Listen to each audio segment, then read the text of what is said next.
Everyone, did you guys enjoy the lunch? Yeah? Oh, I thought that was really good.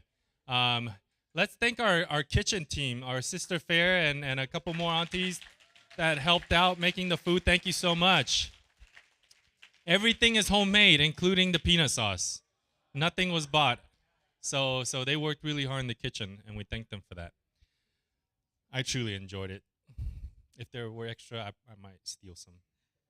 Okay, so we're going to have in our next section a panel discussion. It's going to be about 40 minutes.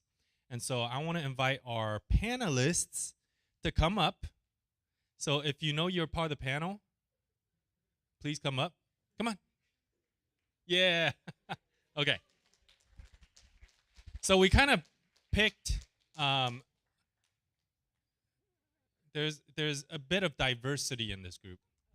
They've been in worship ministry for a different length of time. Some have been in for over 20 years. Some not that long, not as long. You know, some played different instruments. Some are vocal. Some are worship leaders, and so they'll be able to kind of give us some different perspectives, if you will. So we're just gonna have real casual conversations about worship. Just think about it as like a kitchen chat.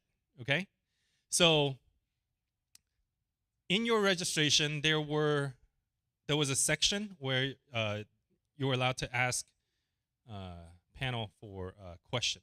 So maybe I'll start with that. So you didn't fill it out for nothing.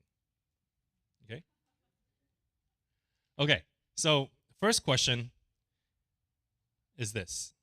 How does the quality of music production reflect on our worship? How does the quality of music production reflect on our worship? Does it even matter? Hello. I'll give you guys a little bit of time to think about it. And if you guys have questions, you can just ask. These are just warm-up questions, which I got from online from you guys.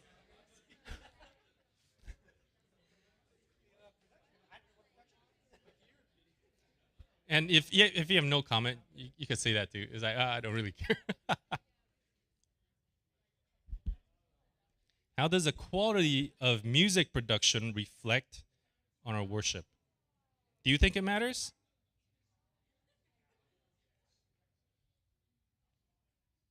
Okay. Anyone? Anybody? Go for it. Yeah. Actually, I should introduce the panel a little bit, right? Because nobody even knows who they are. There's like just random bunch of people on. Who are these random people on the panel? Okay, why don't you just kind of briefly introduce yourself, which church you go to, and what role you play in your worship ministry at your church?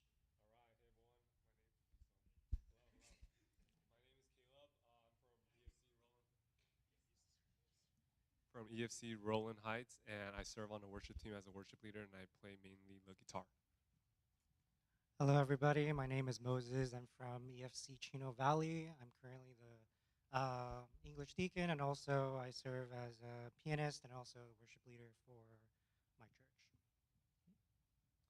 church. My name is Chris. I'm from EFC Irvine. Hello. I play on the worship band, and I also lead. All right. Hi, guys. I'm Nathan. I am a senior in college. Not a senior, like over 60, but I'm still a senior. I go to EFCI, but I'm in college, so I'm up in Berkeley. But at my church, I'm a worship director. I lead worship and play guitar more so. And then I also play some drums, bass, and AV. light keys, and and AV. I like doing sound. Yeah. I'm Claire. I'm from EFCI. I mainly lead worship for English ministry and play keyboard. I'm Grace. I go to a church called Dwelling Place. I play piano and I do some arrangements. And I was a band director when I was working in SOP. All right, so they're not just random people on a panel. They do have some worship background, as I'm sure all of you do, because when we took a survey, how many of you serve on the worship team? Like 99% of you serve on the worship team, right? So we're just having casual conversations, just having fun. Okay, so back to that question, does music production matter? What was the question again? How does the quality of music production reflect on our worship? I'll just start off.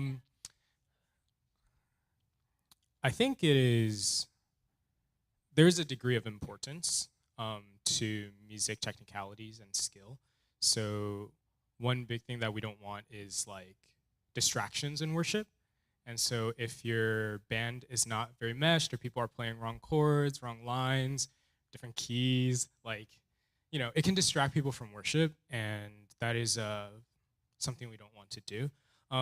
If you want to take it a step further, a lot of the times for my teams, sometimes the skill of the band members will kind of make me change some of the ways that we might build, or how much can we do as a team.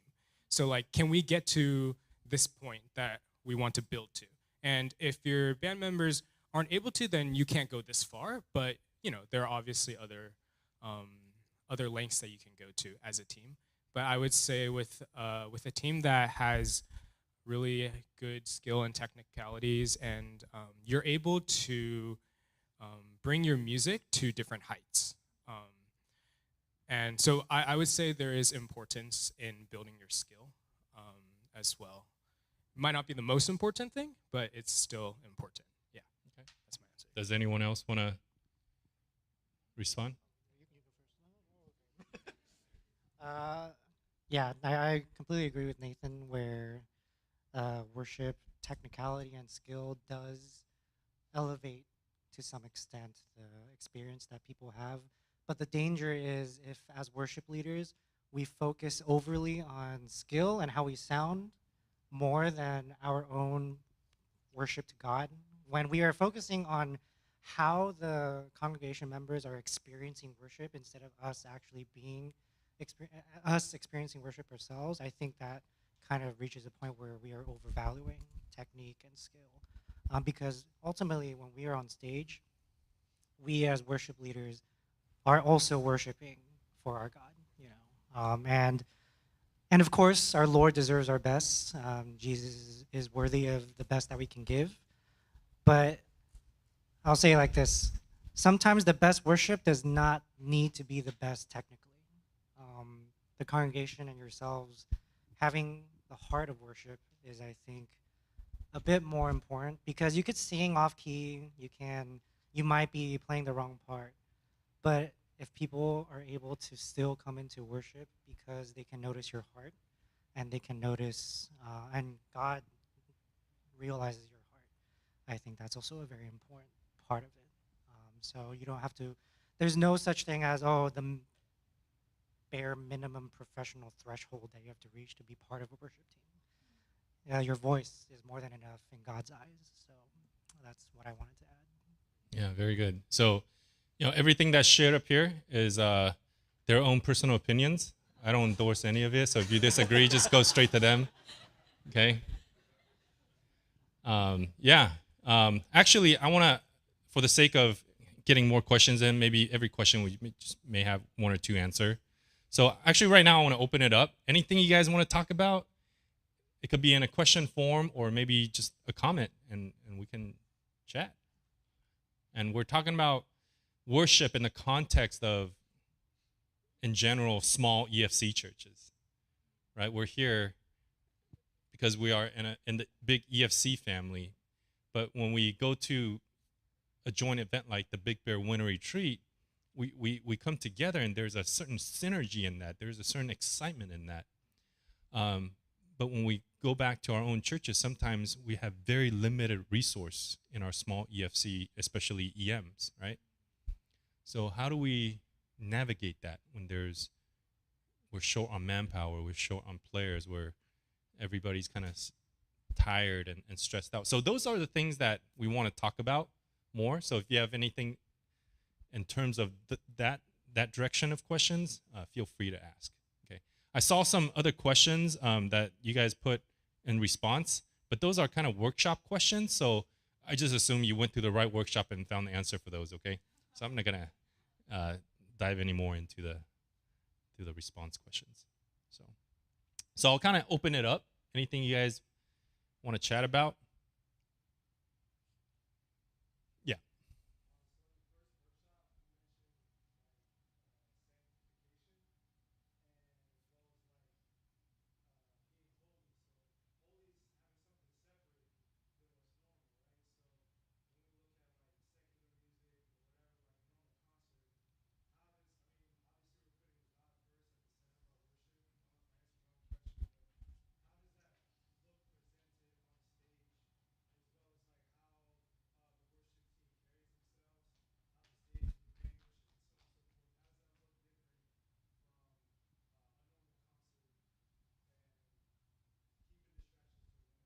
Cool. So Dawson's questions is in response to Andrew's workshop and talking about the importance of holiness for a worshiper, a worship leader, a worship team, right?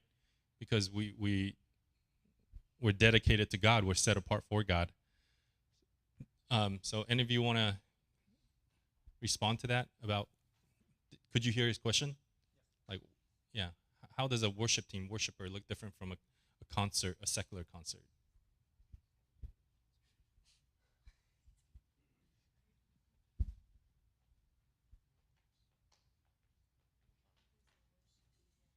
Okay, go for it. All right. I can try to answer this question. I think the greatest factor is humility, because humility is evident and it's attractive.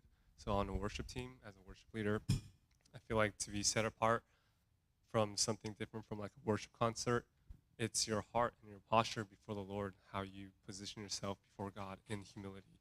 Because when that reverence comes before the Lord, when you know your place, basically, then all of a sudden your behavior is different. You're not gonna bring glory to yourself, not like those concert people who are, wearing bling like rings, necklaces, or doing something crazy, or like saying some stuff to get themselves some hype. But when you know your position and your heart is humble before the Lord, then naturally you will respond to Him in a worship that is pleasing to Him and that is able to lead others into His presence as well. Yeah. Okay. Awesome. Anyone else want to chime in on that? 我可以讲中文吗？就是 concert 主角是谁 ？Is the celebrity. Worship concert 主角是谁 ？It's God. So 主角 is main character, Yeah. not pig So, feet. Okay. Yeah, God center or celebrity center. Yeah, I think that's it. When it's God center, everything is for His glory. Everything is unto Him, and He does what He wants to do. But when it's about people, everything changes, right? And when it's all about Him, people know. When they come into the atmosphere, they know it's about Him. Yeah. So kind of to follow up on what Caleb was saying and what you were saying, it's when someone wears a lot of bling, what's their goal? It's to get attention on themselves, right? But as worshipers, we don't want to do that because we don't want to take attention away from the Lord, and I think that's very important. So kind of follow up on Dawson's question a little bit. Do you guys ever struggle with comparison when we look at church music quality and outside quality? Like secular quality music. Anybody ever wonder with that?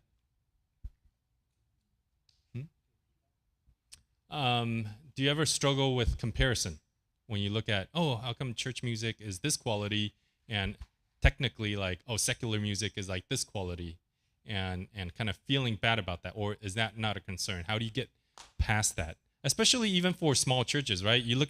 We can even compare with big churches. Big churches, look at their worship team. Their level is like here. They use all these different soundtracks and all these different technologies, but we don't have that. How do you deal with that mentality? Yeah, I think, definitely. Just even comparing between churches or comparing between like worship teams, worship leaders. Like we listen to a lot of the popular Christian music. It's it's easy to say like to think about like how, oh, we can never do that at our church, right? It won't sound the same. And just going back to the previous question, like it's all related, right? Like honestly, I would say sometimes like you can't really tell.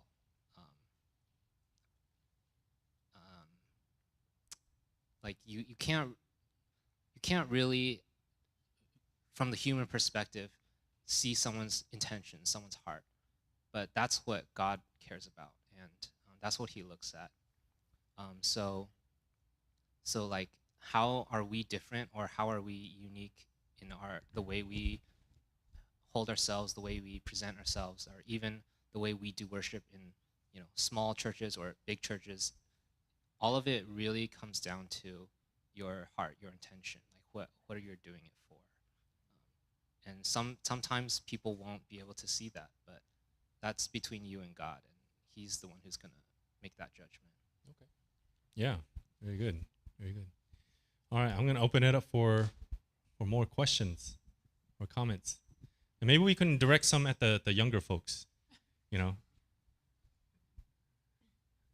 Anyone?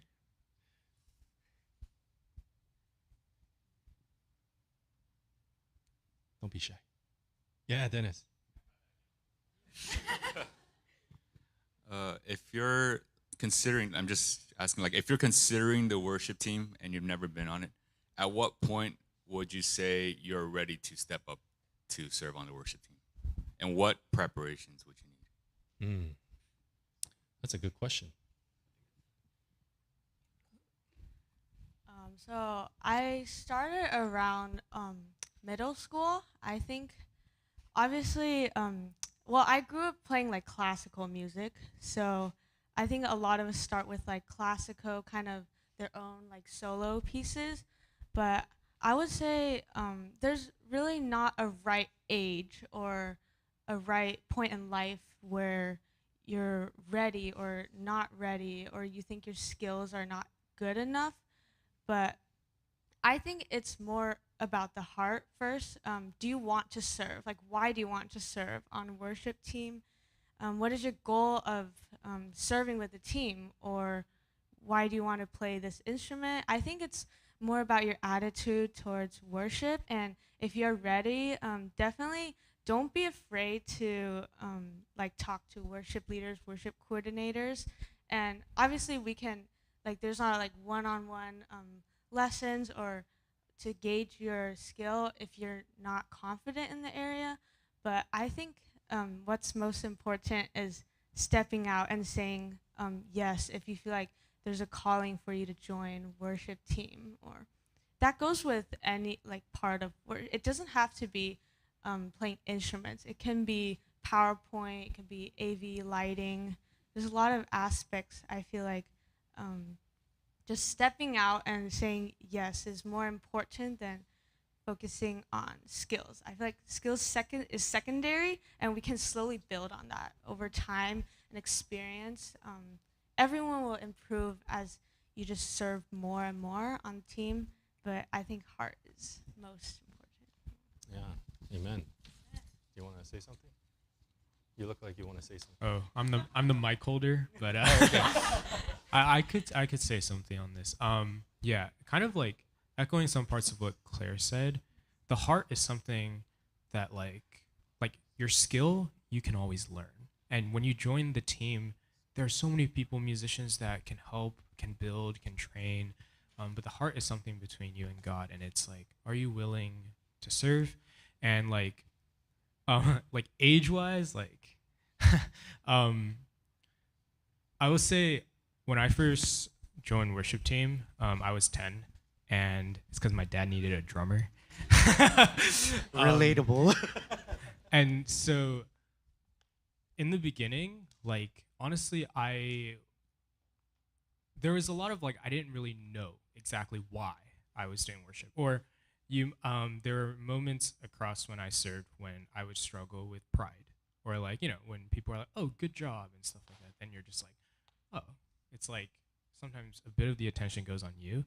and that is the wrong heart posture. And that's something that I had to learn throughout like middle school, high school, to really realize what is worship really about. It's about like focusing on God and Him alone, like nothing else to do with us, right? So I think definitely heart posture is first, and really making sure that like you are right with God first, and it's like I'm willing to serve. Like God, please use me. And once again, skill, you can always build that up. You know, I learned drums through YouTube. You know, just like YouTube, keep listening covers, stuff like that. So everyone starts somewhere. That also kind of goes back to like the comparison thing. Like everyone starts somewhere. You know, no one is born and just like can play like crazy. You know, it's like there's also the dedication and the hours put into it as well. Yeah, awesome.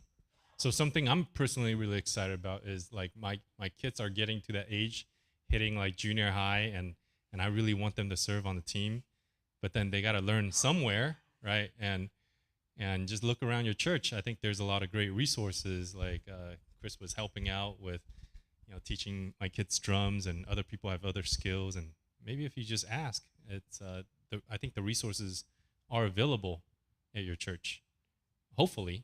And if not, if there's no one to teach them, then what do? You watch YouTube? Is that like really useful? Yeah. Yeah? Do you need a teacher at all then? I have like my own opinions on this, but Okay, yeah, give your own opinion. Yeah. If it's controversial, yeah, I don't endorse it. it's like I feel okay. Piano is the mother of all instruments. All right. Okay. Also, this is my opinion solely. Okay. Piano is the mother of all instruments, and from there, like I classical training piano since like 4. A lot of Asians like do that, right? From there, in my opinion, a lot of musical instruments can be picked up faster and easier. Like guitar especially is like definitely like YouTubeable. Like a lot of people I know, like you made listen, that word up. Yeah.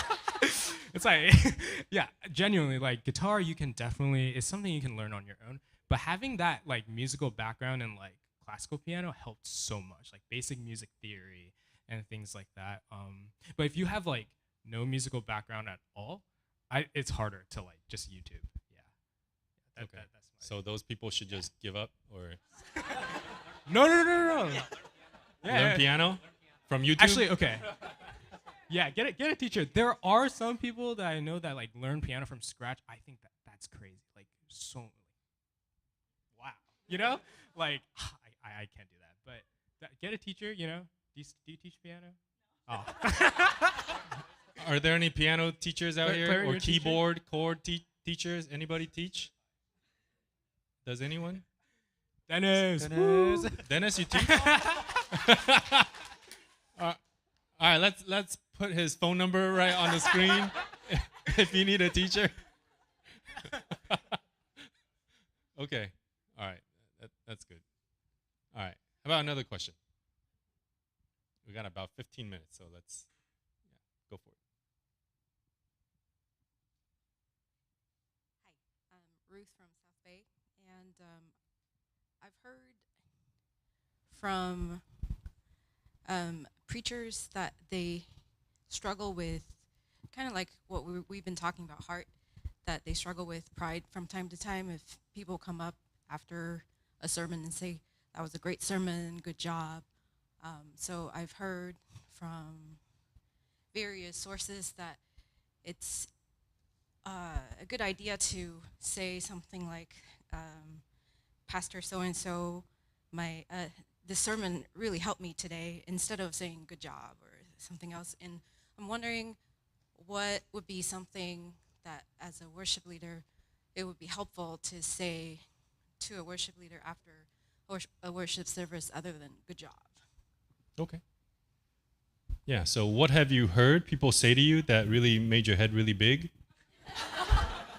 and what did they say to you that made you feel like, yeah, that's very encouraging? Sorry, I'm paraphrasing. I don't know if that's what you mean, but I'm paraphrasing. Yeah, I think that was a great example. Saying like, for example, the one you were saying like where the person would say to the pastor, like, help me in this way, right? I think that is more helpful feedback to worship leaders, being more specific, like, this is what happened during that worship set. This is like the encounter I had with God. And I think that really encourages the worship team, not just the leader. Like, what the work you're doing is bearing fruit, right? And it encourages them to keep going, to keep pushing forward, and to continue to serve faithfully. I also think like technical stuff is very needed. That's something I don't hear often as worship team or worship like band member, because we can't hear what the congregation hears. What we hear is very different, and it's often very needed, I think, to get feedback from the congregation about the technical aspects. By that, do you mean AV, audio video, or? Yes, but also like just how the congregation members feel or how they hear it. How AV hears is not it's the same sound, but like the way AV thinks about music that they hear is different from the way the congregation experiences it. So it's I think feedback from all aspects is important. Okay. Awesome. I think another pretty good way of hearing is thank you for leading us in worship. And also, honestly, to play the devil's advocate, it doesn't really matter. Let me say it like this. There is no magic word to make a worship leader or worship team member not to feel pride, because any sort of encouragement already gives us that, I did well on something, and that's just a very normal human reaction. I don't think there's any magic way to kind of dispel that. Because even if you hear it, even if I say, thank you for doing that, and I say, praise the Lord. Yeah, it's like, yes, praise the Lord, and thank you, God, but there is still that sense of pride, not in a negative pride, but like, I did something good. And I'm not saying that that's bad, but that's just a natural human reaction to hear that you did something well, to be happy and proud about it. It's really, though, what comes after, if it's like, if I rest on my laurels and I think it's all me, then that's a pride issue. That's when pride becomes sinful. If I'm able to then say, thank you, Jesus, for allowing me to do that, I think that's a good kind of benchmark. Of course, it doesn't always work, obviously, because people are tempted, and that's how Satan likes to use our sin. But yeah, that's what I've noticed in the past. Okay. Very nice. 10 years ago, I remember going to Inner Mongolia for a mission trip. I remember going to a particular ministry, and then there was an adult around 20, 30 years old, and there was a kid maybe 10, 12 years old. And I guess they were doing something, some ministry, maybe worship or something. And one of the ladies said to the kid, "Oh, you did a good job." And then the guy, he's like, "Don't encourage him. He's gonna grow a head so big he's gonna fall over to the side." And when I heard that, I was like, "Oh man, I don't know what to think. Like, what's the balance here? Like, if they're a kid, you want to encourage them so that they will continue to serve, right? Obviously, you don't want to like make them prideful, but I think we do what the scripture tells us to do as a Christian, to speak words of encouragement, right? That's our duty, but it's their duty to keep themselves humble in their heart. We can't humble people, right? I don't know. Do you like to humble people? Like, you just tell them they stink all day? Like, yeah, that would really humble them. I'm God's instrument for humility, right? Is that what we're supposed to do? So, I don't know. I think as a parent, I feel that more, right? Like, you want to say something into it? I have a challenging thought. Please don't kick me off. Oh, it's the okay. stage. It's okay. So we're so caught up in like Am I going to be prideful? Are you going to be prideful? We're so focused on this pride, but do you allow yourself to be encouraged? Do you give yourself encouragement? And what's the difference between encouragement and pride? Just a question for you, for yourself, because religious thinking will say that, hey, now I'm being so prideful, I need to get off the stage and all that. But when you're so focused on Jesus, actually all those things will go away. But encouragement is so needed. We should encourage kids, but shouldn't we encourage your pastor? Pastor Casey is always so encouraging. Shouldn't you go up and say, hey, good job today for all the worship conference, right?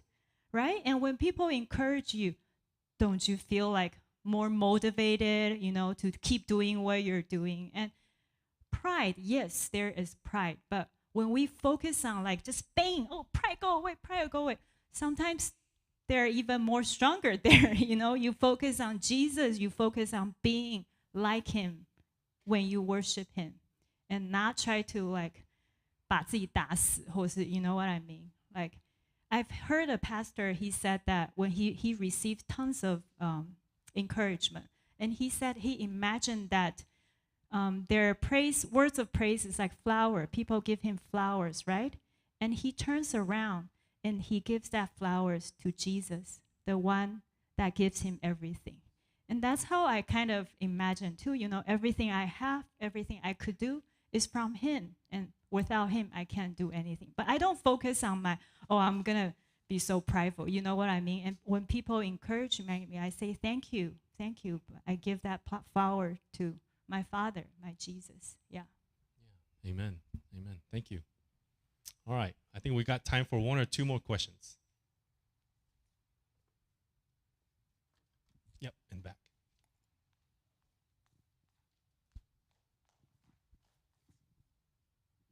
I kind of had a question similar earlier about the younger generation joining worship team, but coming from the other side for worship leaders, like how do you encourage like newer members or even like the younger generation that isn't even thinking about joining worship team? Like, is that something that you've encouraged somehow before, or do you just let God bring whoever to the team? It's a very practical question. You just pray and pray, God, bring me some young ones to join the worship team, or you want to actually go and take the initiative and ask? What do you guys think? I think the greatest way to encourage people is by example. So you got to lead by example. You got to inspire them. So it comes back to the worship leader, your role. How are you leading at your church? How are you inspiring others? How's your relationship with God? And like the secondary aspect would be like encouragement, like literally like coming up to them, say, hey, I see you have a gift here. You want to think about coming here? You'll be really cool, blah, blah, blah. Encouragement after. But I think the greatest, is to lead by example and to have your heart, be pure and humble before God. Yes, that's all I had to say. Yeah. Any of you have experience kind of inviting young ones into the team?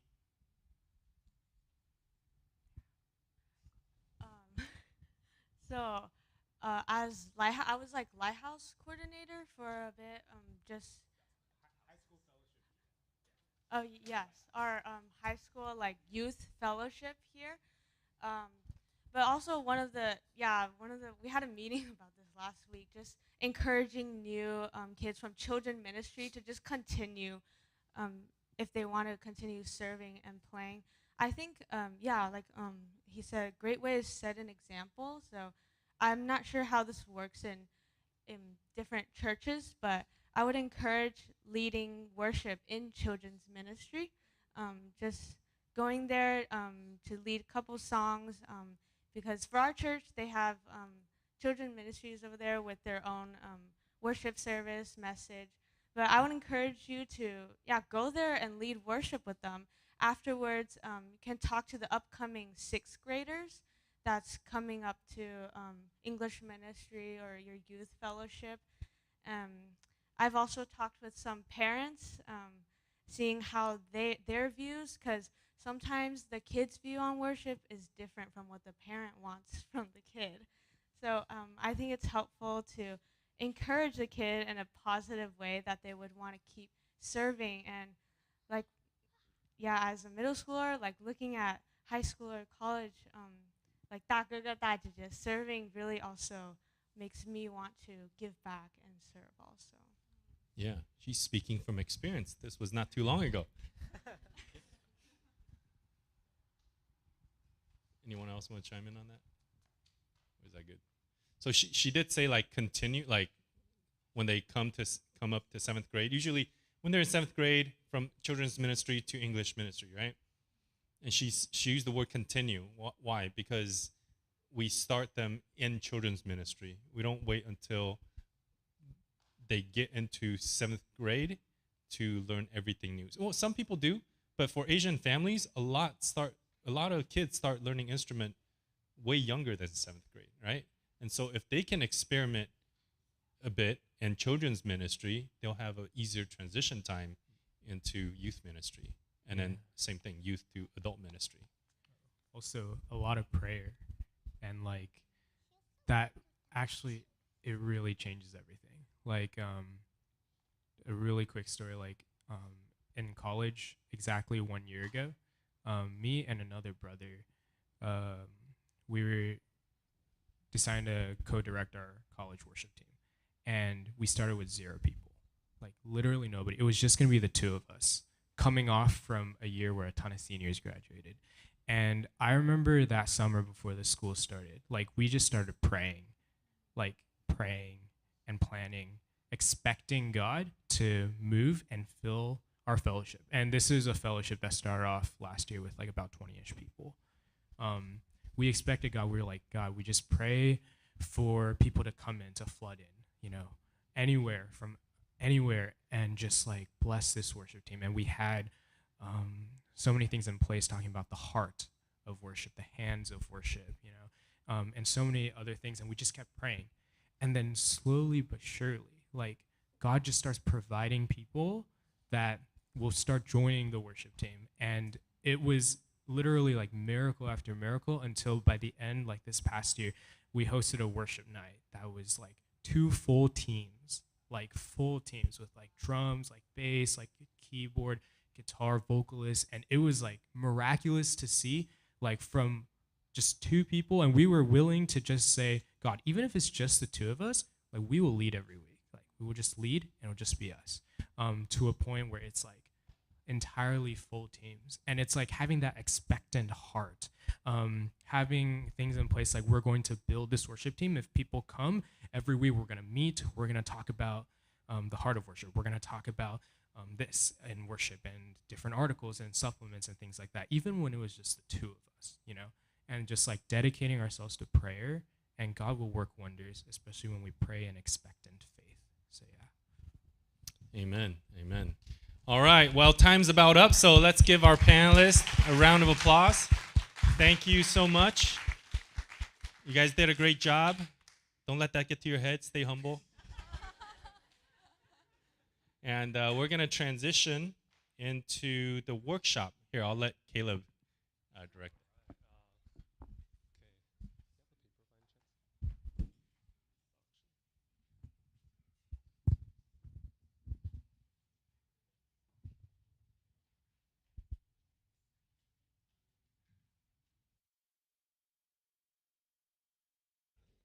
It's okay. I got it. Thank you. Okay. Hope everyone enjoyed that panel. Hope everyone's questions were answered. If you were a little shy and didn't want to ask, you can feel free to talk to anyone after with any questions that you have. We'll be willing to talk to you. We're going to move into a time of workshop part 2. All right. So I hope everyone had a good time listening to their speaker talk about their respective topics. I know I was blessed in my workshop learning about intimacy with God and cultivating a intimate relationship with Him for worship. But without further ado, I'm going to introduce the topics. Actually, I'm going to introduce the 3 people who will be speaking for our workshop part 2, and I'm going to have them come to the front. So can I have Justine from GBC come? Can I have Dennis from GBC? And can I have Amy from EFCI come to the front and introduce your workshop topic.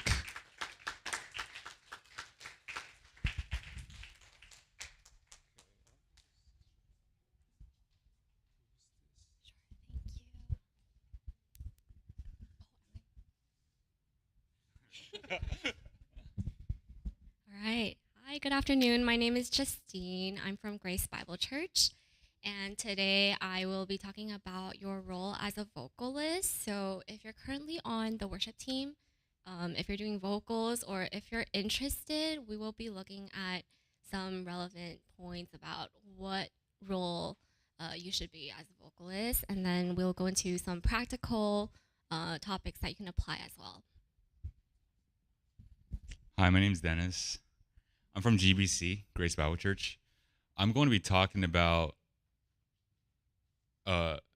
building team, how to build team unity in a band, teamwork. Yeah, teamwork. I know it.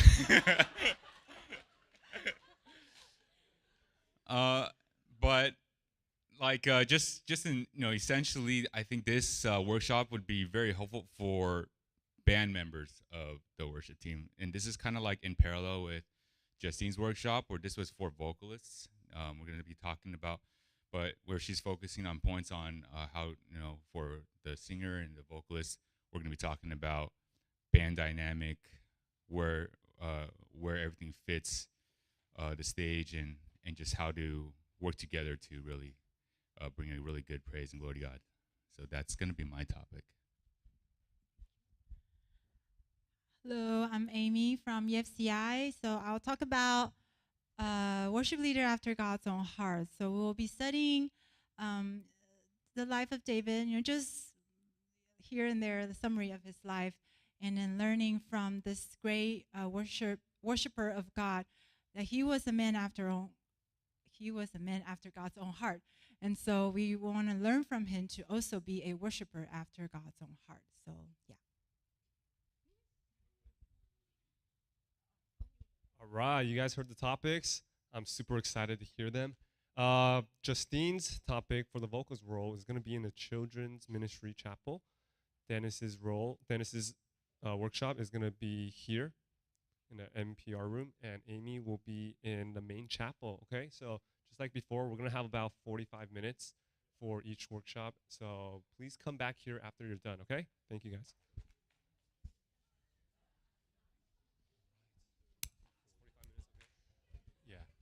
So let's please be back here sharp at 2:40. 2:40 sharp. Okay, 2:40.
All right. Cool. Hi, everyone. I'm Dennis. Nice to meet you. Hi. I'm from Grace Bible Church. We're one of the EFCs. We're located in Anaheim. We're kind of a unique EFC in that we're not a bilingual congregation. We're just solely English speaking. I think the other one out there is Generations. Yeah, so we came before, we were one generation before generation. We started in 2000. But that's a little bit of my background. But I wanted to throw it out there. I want to see, where you guys are coming from, who you guys are. Just in a show of hands, who plays an instrument here? Oh, wow. Okay, that's everybody. Who's had more than 5 years of experience? Nice. All right. Okay. What do you play? Yeah, what do you play? Oh, guitar and drums. All right. How about you? Oh, I know you. How about you? Yeah, yeah. Oh, wait. Do you play? Oh, keys. All right. Okay. All right. Well, good, good. I think we have anybody play bass? All right. Hey, man. I see a lot of familiar faces from retreat, so it's cool. Okay. Well, that's great. Get to know you guys. So I think we're all kind of like sharing. We're all brothers here, brothers and sisters here. So we all kind of know what's going on. But next slide. Wait. Do I have controls over slides or? Oh wait. Is that a clicker?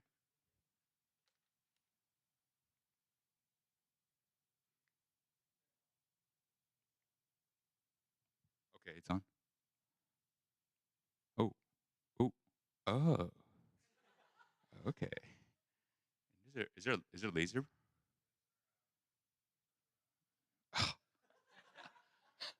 All right. I was like, okay, all right, okay, cool, okay. So I want to introduce myself a little bit more, just so you guys know a little bit about my background in regards to worship and praise. So I started a lot of people here that I'm hearing in junior high. I started actually in EFCOC. Grace Bible Church is a sister plant from EFC Orange County. And somebody recruited me when they heard me play classical piano. They thought it was good, but I didn't really think it was that good. But I think they were just looking for a pianist. So that's how I started. And also, like a lot of you guys jumped into a lot of different instruments like drums, guitar, vocals. In college, I was serving in, campus fellowships. I joined a pretty conservative one in UCLA. It was called AACF. So we sang a lot. Yeah. So we sang a lot of Sovereign Grace and like Shane and Shane and like Getty music and hymns. So I have I have some background on that. I also joined a church. I don't know if anybody here is familiar with New Song. They used to be a really big church in Irvine. I think they moved in Santa Ana. This is days before Mariners and Berean.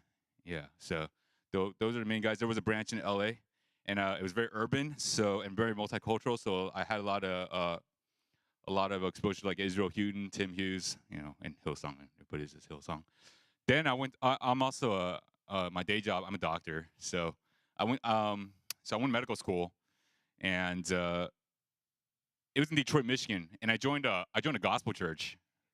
So I had a lot of exposure to, and this is so different. They did a lot of Israel Houghton, but it's different.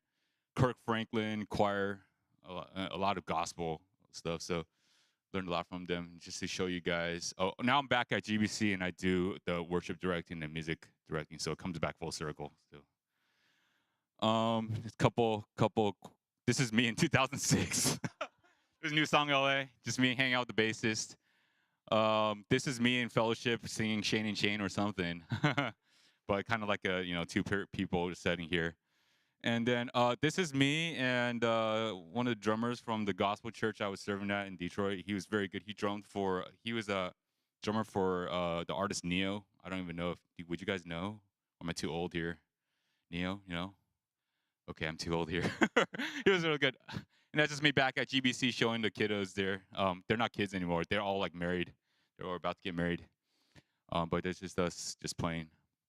So my talk is about how to build team unity, and I mentioned this a little bit early before, but I'm focusing mainly on the team, and I'm focusing also on the band. And I'm glad that I'm among like people, common people here because we got a lot to talk about, you know. So, but in particular, the topic of focus is unity, and I thought that was an interesting topic because I thought unity is actually like one of the most obvious things that you could even talk about because we're always just striving for unity in everything, every sort of way. And what band is not striving for unity? But as I dove into, I think there could be a little bit more to unpackage. So I'm just gonna go right into it. Okay, what is unity? Okay, what is unity? I'm gonna ask you guys. Anybody just shout it out. Just shout it out. You know, just working together. I like that. Together is a good word that I like that. Anybody else? Anybody? Synchronized. That's good. I like it. I like it. I just Googled it, and so it says the quality or state of being multiple, oneness. Common condition, condition of harmony, accord. So it's just being together and unified. And if I had to pick one word, I would pick one. So it's striving to be one. Oh, I forgot. I should probably introduce you, Nathan. Nathan is offered to. He's gonna jump in whenever he can. He had a lot of experience in musicianship and band too. So he's gonna be my TA kind of, or he's just gonna have if there's any thoughts about that. Okay, but in all seriousness, the reason why I think unity, in particular for a worship team, is so important is because this is actually what Jesus is. He aspires when he was on earth, he had a fellowship with the Father that was one. In John 10:30, he said, I and the Father are one. And this is something that, Jesus strives us as Christians actually to kind of push towards. And this is in John chapter 17, verse 20, 21, when he was praying for the believers. He said, I do not ask for these only, but also for those who believe in me through their word, that they may all be one, just as you, Father, are in me and I in you. So this is Jesus' desire for us. And so, serving in the worship team, and I'm going to get to that a little bit later, this is one way we're actually trying to practice and work out our faith as well. So it's very important. So that leads us to next question, why unity? Why should we strive for unity? And I talked about that a little bit. This is something that God desires for us. But practically speaking, when we strive for perfect unity, we actually increase, and now I'm being very practical now, we increase our efficiency when it comes to working out a set. Okay, so that means that we cut down on practice times when we're all on the same page here. And this is another one. This is another point that we might not see as much, but I think it's something that we should really think about. But playing together with new teams with ease. The reason why I bring this up is because I keep hearing that EFC, EM, EFC, we're not having enough resources. But when we get together, we got the big bands. We could just get together, and work something out. So, but in striving for unity, we could actually make this happen with realistic practice times. And, when we strive for unity, and this is all practicality speaking.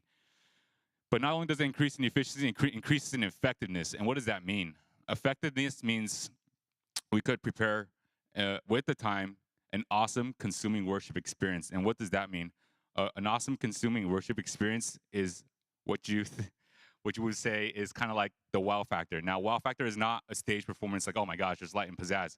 But have you guys ever been in a worship experience when you're just like that song, there's no place I'd rather be? There's no place I'd rather be. That's what I'm talking about. Something like that, where you're really bringing in the congregation toward God, and this is it. Like, they walk in to the sanctuary, they have so many things on their mind. They walk in, and all of a sudden it's all gone. What was I thinking before? I'd rather be right here. This is the place I'm supposed to be. That's what I'm talking about. And then consuming this, that I kind of touched on that.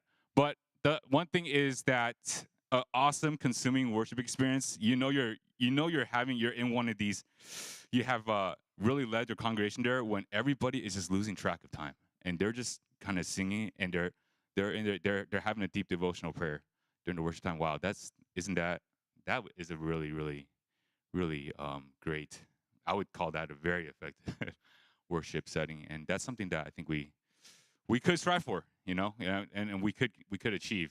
So, and when we strive as a band to unite with one another, unify with one another, that I guess that vibe will pass on towards the congregation and towards the church. And I'll bring that to you later. So anyway, meme time.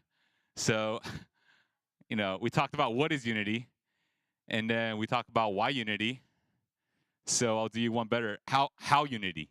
Okay. All right. So how unity? So once again, I gave you a little bit about my background, serving in all these different settings, and so a lot of what I'm sharing is just my observations and experience from serving from a diverse amount of worship teams. And so this is just kind of like my personal opinion, and I try to make it a little bit generalized because actually every worship team is a little bit different. Yeah, it's a little bit different, but there are some general concepts that if you just get it, you could think about how you could apply that to your own worship team. So okay, so I think there's 4 big pillars when it comes to unity. How do you strive for unity, whether it be practice or during the live set. So that's communication, the art of listening, okay, your attitude, and how much you put in your practice. So I thought long and hard about this, but like, clap, all right? Yeah, okay. Yeah, that was it. Okay, this is it. All right, let's pray. No, I was kidding. Okay. Okay, so let's talk about communication here. Communication. I'm sorry. Okay, good. All right. I get excited. So, communication. I think it's really important to develop an environment for communication, and this comes in 2 factors. First, it's physical, like geographically, and then culture, like how is everybody aware that you should be doing this on the team. So that's the first way. The second way is developing cues. This is just kind of like the outline, and developing cues is a communication towards your band members. Okay, so most of the time we take it from the leader, which is usually a vocalist. The vocalists are spending their time with Justine right now, but we talk a little bit about them. But there's also, believe it or not, there's also team to leader communication, and I think that's a little bit more neglected. And when that's ignored, it could be disastrous at certain points. So it's something, even though we don't do it that much, but we should be aware of this. And then team to team, like we're talking about band members to band members. So I'm going to talk about environment first. So I'm going to talk about the physicality of it. And this right now is kind of like Grace Bible Church. We're borrowing the sanctuary from IKSBC. Andrew, man, so graciously came down here and shared with us. I'm so grateful for the brother. He said he was going to be in my talk here. I don't see him at all. Okay, no problem. Okay, that's cool. That's cool. I'm just kidding. But take a look at the way we set up here. The worship leader stands here. Bassist is here. Keyboard 1, keyboard 2, and then drummer. So this is I'm the keyboardist, so I'll sit right here.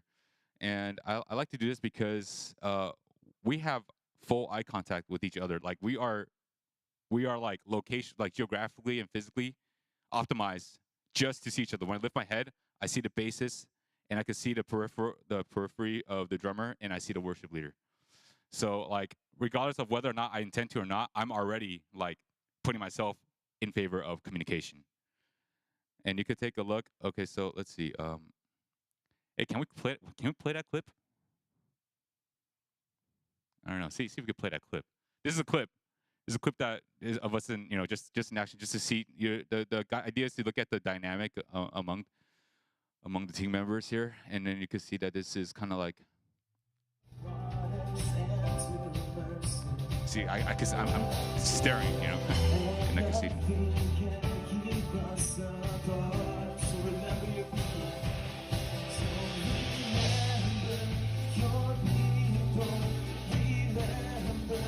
Yeah, so that's it. Yeah, so that's the idea. Oh, that's the idea. So that's the idea behind it, of putting yourself in kind of a physically optimally location to really focus and see each other. Now, this is actually Grace Bible Church 4 years ago when we were actually meeting in Irvine. That's in the Reynolds building across the street. Some of you might know it, but I would say this is a suboptimal communication environment because I'm off the stage here. Well, I was also off the stage previously here, but the fact is, the piano itself is not really facing anything, and it's too far away from the drums, and so there's actually no good communication. And then the leader it's hard for the leader to kind of turn around here. So I didn't really like this, but of course, there's always physical barriers. So like it's a piano, so you're not going to be able to bring it up there. But I think that and I wouldn't say this is a wrong way to do it. It's just more challenging. Yeah, it was more challenging. So like for example, that drum over there, like it's kind of challenging to see anybody there. No, I'm just saying anything. You know, it's good. It's good. Okay. But yeah, we're gone. All right. Okay. So like that, the idea is that like you want to be able to just put yourself in a favorable situation just to be able to talk to them, just to talk. I'm just to see people. So in doing so, you're already 50% there, because when you look up, you're just going to see, and then you might be able to catch things that you wouldn't have caught if you didn't do that. Okay, now the other thing is now developing cues for communication. So what are cues? So cues is kind of like a hint or a signal of what to do next, where to go. Okay, so in a leader to team, there's the verbal cues, which is very obvious. It's kind of like you say the line of the verse you're about to sing, and then everybody sings into it. Or you could improvise that line and then go into it. So the band knows what you're doing. So I downloaded this clip here. This is just an example of a verbal cue. This is with the this is the. I'm sorry, guys.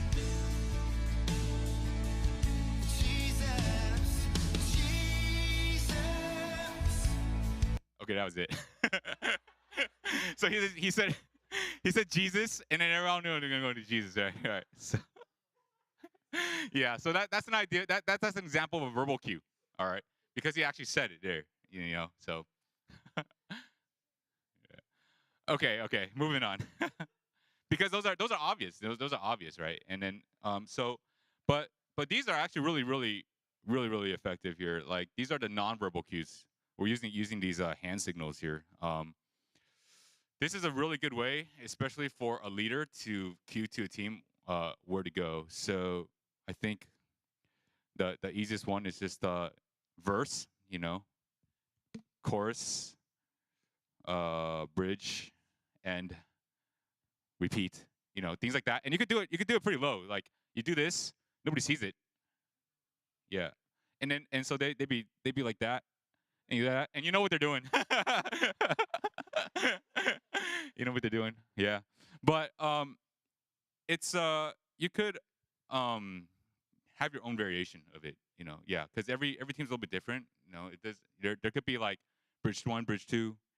I served with the EFC Irvine team and EFC Winter Retreat. I like the hand signals. Amy's really good at that.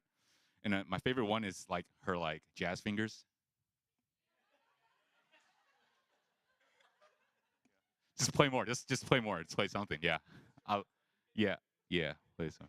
Yeah. Do you have anything?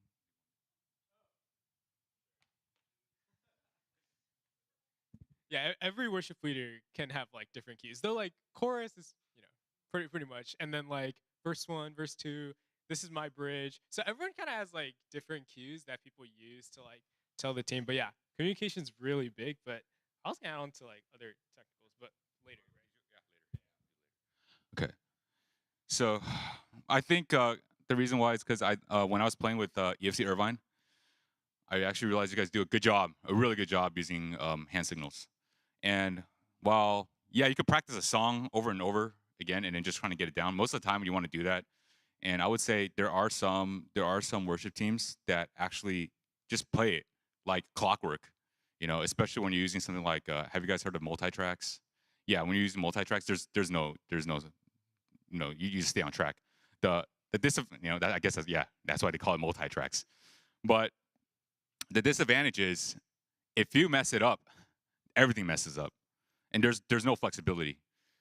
With these things, let's just say you could use both, and that messes up. You actually have this set of guide to really continue to guide the worship team. And so, I know we're band members, but you could actually, I mean, this is something that I think the worship leader, some of you guys are worship leaders, but you could also use some of this. But I know a lot of us are musicians, so most of our hands are kind of tied up.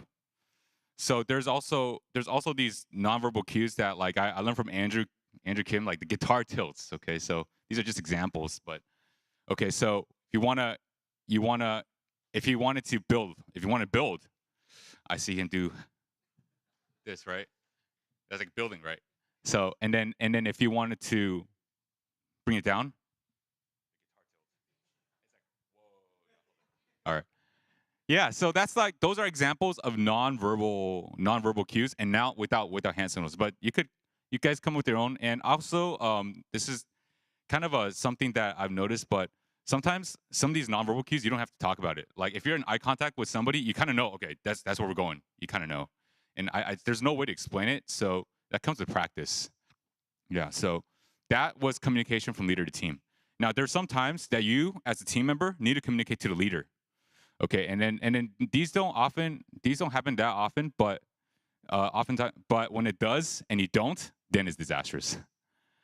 Okay, so when do we communicate with the leader? So I actually think when you are the keyboardist and you have to start the song, and you have to not only do you have to start the song, but you're starting the worship session. Okay, so that means that most of the time you're playing some sort of track in the back. And then somehow it transitions to you, and there could be a call to worship. The pastor comes up, they're praying, and then the worship leader comes up and they're praying. Okay, and then they're playing, and then what's going to happen, right? And then you got to start the music. Okay, imagine if there was no communication, right? And this has happened to me before too. But you just come on the wrong key, or not wrong key, but the wrong timing, and they didn't know when. Yeah, it could be a total flop, and there's no recovering from that. And people in the congregation, they're here for God, so they will oversee that. But like that was kind of a trip. Yeah, so you really you could avoid this with just good communication. Okay, and then the second thing that you'd have to communicate is actually when you're ending a song, and especially when there's like a tricky ending, or if there's an ending that like the worship leader wants to end it a certain way. So one example of that is Living Hope, the song Living Hope. Jesus Christ, my living hope. How do you guys end it? That's it. Jesus Christ, my living. How do you end it, Moses? How do you end it? What do you do? Everything's loud. Jesus Christ, my living hope. And then I would slow down, and then last like a tag, and then like one more time. Jesus Christ, and then I would pause. And then I would pause like Jesus Christ, boom, my living hope. Yeah. All right, give a hand. Yeah, everybody, give a hand, miss. All right. Okay, so yeah, so that's generally the way it's done. But sometimes, due to leader with the leader, they can repeat it once, they can repeat it twice, and they can repeat it or they cannot repeat it at all. So one thing that you could do is communicate that with your instrument. So I'm just gonna demonstrate how I do it. Okay.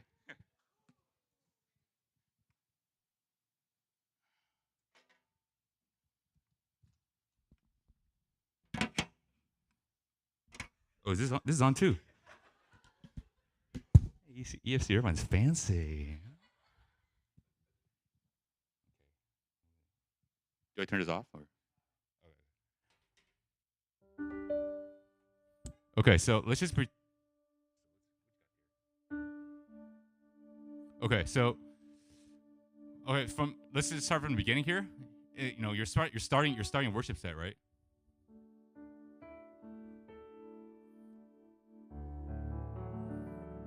And then amen. Then what do, right?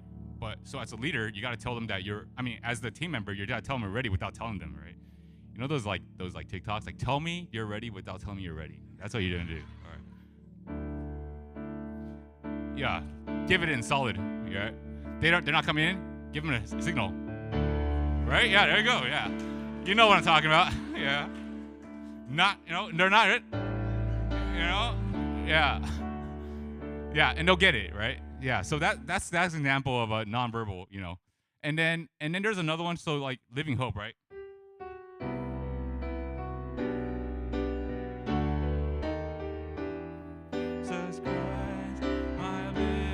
And then what are you gonna do? Like sometimes they don't know. You don't know, right? Just give them the chord ahead. Just play that minor, and then you repeat it, and then you want to signal them to repeat again. Yeah, add in those chords because the chords are actually communicating. Yeah. All right. All right. Yeah. Thank you. So, those are examples of how important a nonverbal instrumental cue is, and that's just keyboard. But as a drummer, that's actually really important too, and we'll get into that. We'll get into that why that's super important for the drummer. Okay, so now it's communication among us. All right, it's just us. All right, like they're seeing something, she's in the zone, or he or she's in the zone. But like, what are we doing? Like, what are we doing, right? So, okay, okay. So, have you guys seen this clip? This is a worship team, okay? 2, 6, chorus.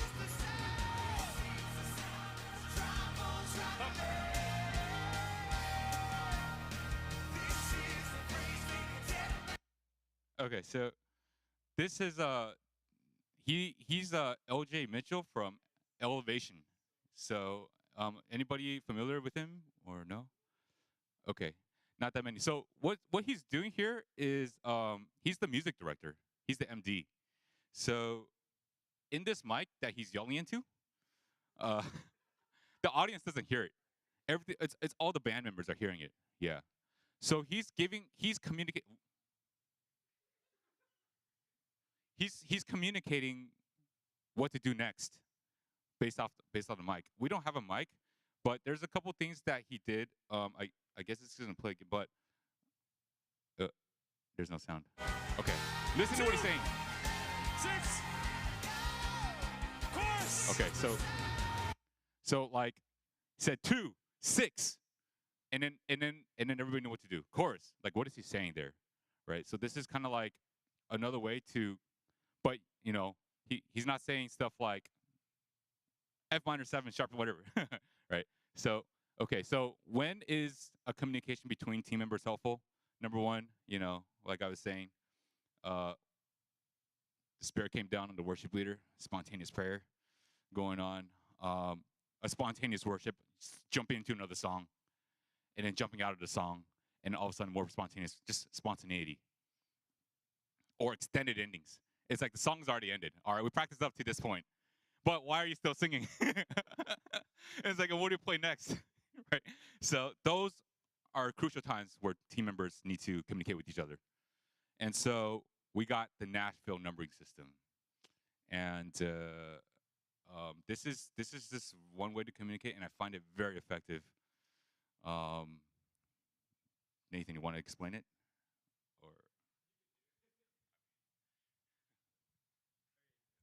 I think this helps a lot, especially like for example, if you're a guitar player and you're on a capo or whatever it is, like doesn't matter what key you're in, it's still like 1, 2, 3, 4, 5, 6, 7.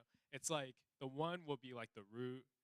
Correct me if I'm wrong, if any of you guys. It's like if you're in like C major or something like that, like the 1 is the C, the 2 is the D, the 3 is the E. If you're in F major, the 1 is the F, and then the 2 is the G, and then A, and then B flat, and so on. And like this helps a lot. So for example, if I'm like playing guitar and I'm like capo like 3, right? Then that means you're B flat or something like that. Am I crazy? No. Okay, anyways, you're like capoed, right? But let's say I'm playing in G major, but someone else is playing like B flat or something like that, right? My 1 is a G, and when I say 1, it's like B flat for them, and it's like the same thing that comes out. So the Nashville numbering system is so good because you don't have to be like B flat major or something like that. You can just be like G. Oh, sorry, you can just be like 1, you know? And that's the same for everybody. And then so then like, oh my gosh, I love listening to LJ Mitchell. Like if you search on YouTube, Elevation has some of the craziest like song endings where their chords just keep going and going and going. And you're like, how are they doing that? Because he's just calling numbers, and you can call like 1/5 or like, you know, and just keep going. And like he just calls it, everyone plays it. And so that's the Nashville numbering system. It helps a lot. Having like an MD and things like that aren't as applicable in like our churches, for example. But I've seen like Dennis, for example, like he will just point numbers out. Yeah. Remember, so we're at EFC Irvine, and I was playing with Claire. Do you remember that, Claire? And we're like, where are we going with this? And I was just like, flashing out. People think I'm flashing out gang signs. I'm not. I'm giving her the chords. So I'm like, and then we're playing it. Like, so for example, let's say we're in C. I do like that. I'd be like, and where we're gonna go? Because that's the 6 of the C chord. And then 3. And, you know, you can do it pretty quick. And you can do it with like one hand while playing. So that's like one way in EFC. If things go that route, you know, we're going down that route, you can do it. A lot of times, it's actually really good. Also, national numbering system is good. But as a band, if you know the worship leader does a lot of this, you guys could practice a couple of these sets where you actually have a chord progression in your mind. So a really good one that I like is 4, 6, 4, 3, 4, 6. So it's like.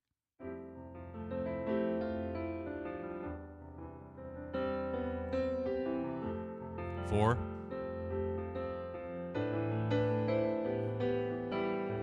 That's a really good one.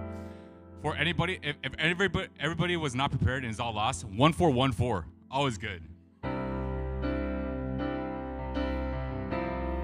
Because you could go like really loud and soft. And then build up. And it's still 1, 4, 1, 4. Yeah. So you have a lot of these kind of like in your pocket, and then you vamping on that, and then your band members looking at each other, like we could play this all day. Let's do something different, right? Somebody do this, everybody goes there.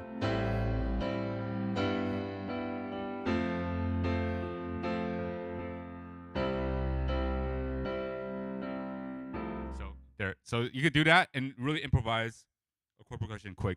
Requires a little bit of practice.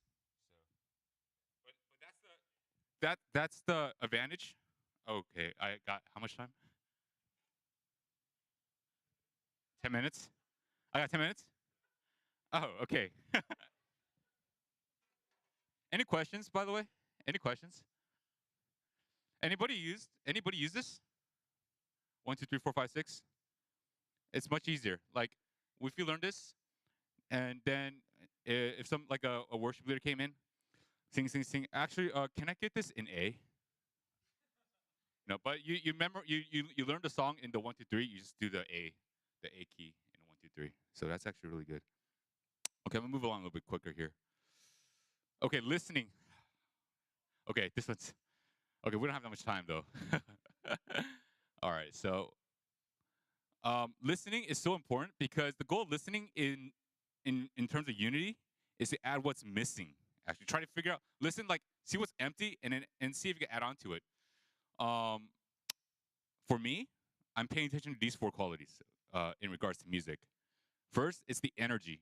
And energy is defined for me as time, the tempo, the groove. Like drums, how fast is the song going? Or what is the groove? Is it like swing? Is it kind of So those are examples of energy. The other one is dynamic. Is this loud or soft? Okay. So I'm gonna use that icon, timing, energy, because it's gonna get kind of confusing here. Okay, the chord is really important. That's A, B, B minor, C, D, E. Okay, that's one thing I'm listening to. Like what's the chord? Because that's the structure of the song. Okay, but what makes it kind of cool and unique is voicing. Voicing is like inversions, majors, triad, minor, how it goes. Okay, and color. Color is okay. I learned this one in the gospel church. They're like, "Yo, Dennis, just play me a little color." I was like, "What the heck does that mean?" Play me a little color just on the top, like doo-doo-doo. So those are like lines, all right? Those are like lines where it's kind of like you just add a little bit of ambiance on the top. Oh, it makes a world of a difference once you have energy, chord, and voicing. So those are the things I'm looking at. And when I walk into, as a band member, you walk into your team, you listening, you're feeling it. You got to ask yourself, okay, what's going on here? Something doesn't sound right. It's like, what's going on here? Is it the energy? Is it the chord? Is it the voicing? Is it the color? It should fall into one of these three categories here. So I use rainbow because it's a little bit different. It looks kind of different here. Okay, so we have just the basic full band: drums, bass, guitar, keyboard. Okay, so first we have energy. So what instrument covers energy the best? That's right, drums. Nothing could cover energy better than drums in regards to timing, dynamics, everything. Okay, so that means that if the drums were to go loud, the song's going loud. I don't care. Like you're gonna be keyboards. I want to play the soft, like that. No, soft part. No, I'm sorry. We're going loud. That's it. Okay. If the drums, you're going out loud into the build-up. The drums is just like doing the little simple thing. No, you're not going loud. You're going soft. This is it. Okay. So that's energy. So obviously drums controls energy. Okay. This one's a trick question. Oh, not a trick question. I want to know who controls the chord.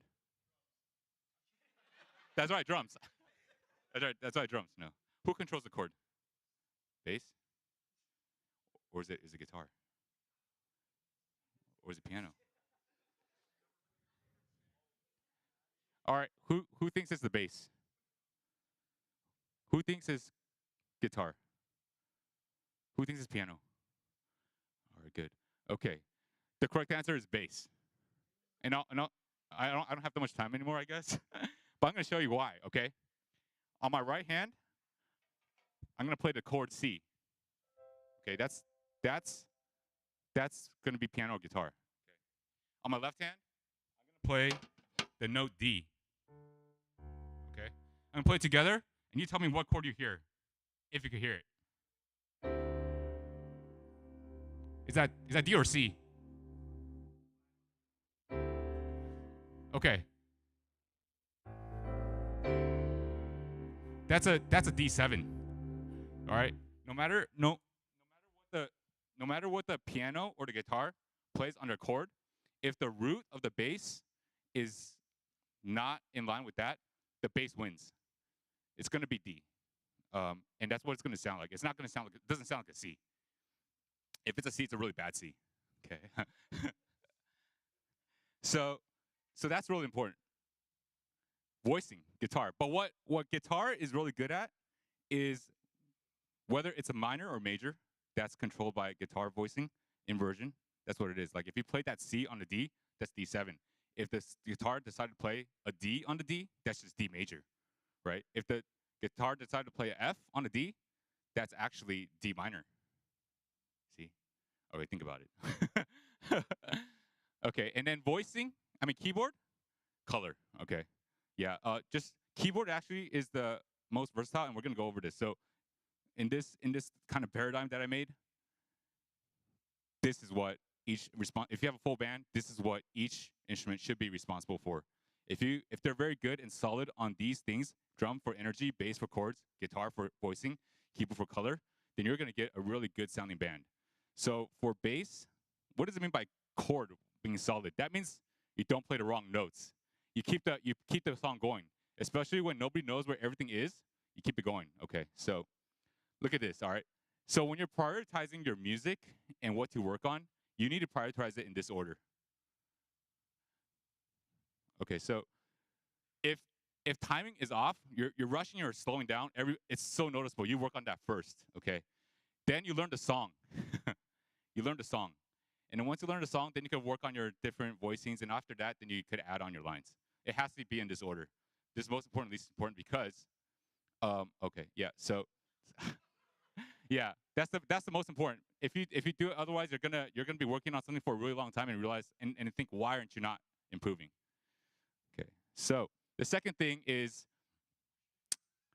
the margin of acceptable errors increase in this direction. Okay. So who here, like, if you play different instruments, you got to know this. Okay. For example, all right, if you're a drummer and you mess this up, everybody's hearing it. You're not gonna come out of this one, right? Like, boom, it's really loud. You better like do some sort of soft crash, and everybody kind of, if you're smooth, you can get it down. But you miss a note, you drop your stick. That's it, right? Okay, all right.